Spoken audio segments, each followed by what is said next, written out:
Channel को subscribe करें और बेल आइकन को भी दबाएं ताकि मेरी आने वाली वीडियो की नोटिफिकेशन आपको मिलती रहे। नमस्कार दोस्तों, मेरे चैनल में आपका स्वागत है। आज मैं आपको बताऊंगा दोस्तों कि तंत्र मंत्र साधना और सिद्धियों में गुरु की आवश्यकता क्यों पड़ती है।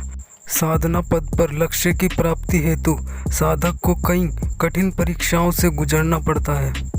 लक्ष्य की ओर अग्रसर साधक सर्वप्रथम श्रद्धा पूर्वक गुरु आदेश अनुसार तंत्र विषयक सभी नियमों का पालन करते हुए सत्य मार्ग पर चले तभी सफलता संभव है।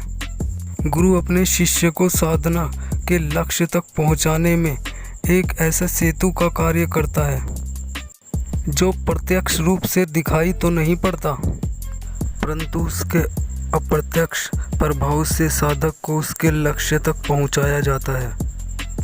तंत्र शास्त्र में संस्कार एवं रीति रिवाज को समझने के लिए चंद पंक्तियाँ दी जा रही हैं। जैसे विवाह मंडप में कन्या का पिता भरे परिवार माहौल में अपनी युवा पुत्री का विवाह का संस्कार एक पराये युवक के साथ करता है, यानी एक संस्कार कर उसे संपूर्ण जीवन के लिए सौंप देता है। मंगलमय जीवन की कामना सह परिवार समाज सहित करते हुए उसे खुशी खुशी विदा कर देते हैं। परंतु इसके विपरीत संस्कार के बिना जब कोई युवक उस कन्या को हाथ लगाता है तब वही पिता एवं समाज के लोग उस युवक की जान के पीछे पड़ जाते हैं। क्यों, यहाँ अब इस संसार के महत्व को समझ गए होंगे। ठीक उसी तरह तंत्र विद्या में भी इस तंत्र रूपी शक्ति को प्राप्त करने के लिए संस्कार गुरु दीक्षा अत्यंत आवश्यक है।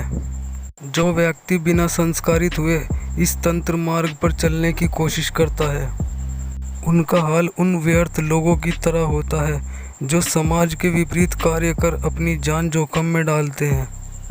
आप इस विद्या को अपने गुरु की छत्र छाया में संपूर्ण विधि विधान से प्राप्त कर अपनी मंजिल की ऊंचाइयों को प्राप्त करें।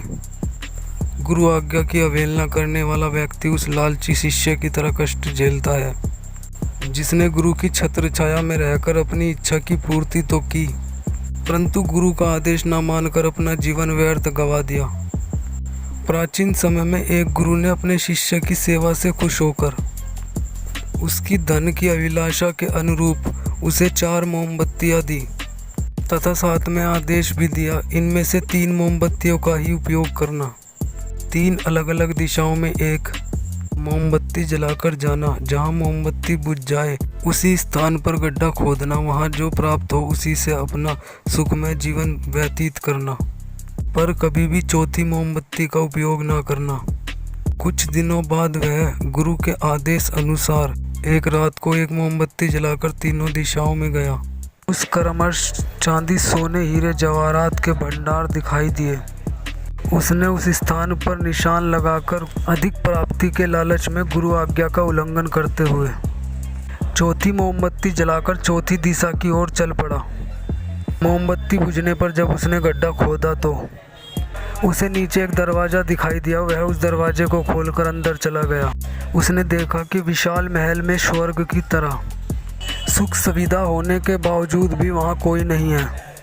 कुछ आगे बढ़ने पर उसने देखा कि महल के कोने में एक बूढ़ा व्यक्ति चक्की चला रहा है।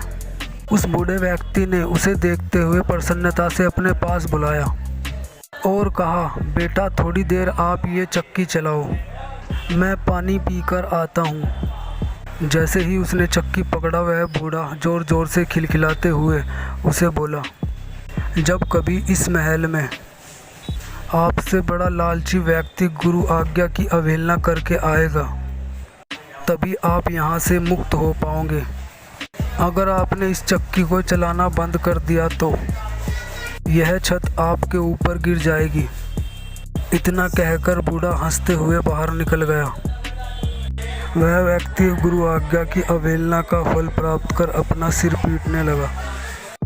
एक बार की बात है, एक लड़का हरियाणा का था तो वो मुझसे बहुत जिद करने लगा और कहने लगा कि मुझको प्रेत सिद्धि कराइए। तो मैंने उसकी बहुत जिद करने पर उसे प्रेत की सिद्धि करा दी। जब मैंने उसे प्रेत की सिद्धि करा दी और कुछ दिन बाद उसे अपनी ताकत का एहसास हुआ और उसे वो प्रेत प्रत्यक्ष नज़र आने लगा, तो दोस्तों उसने उस प्रेत को मुझ पर ही चला दिया।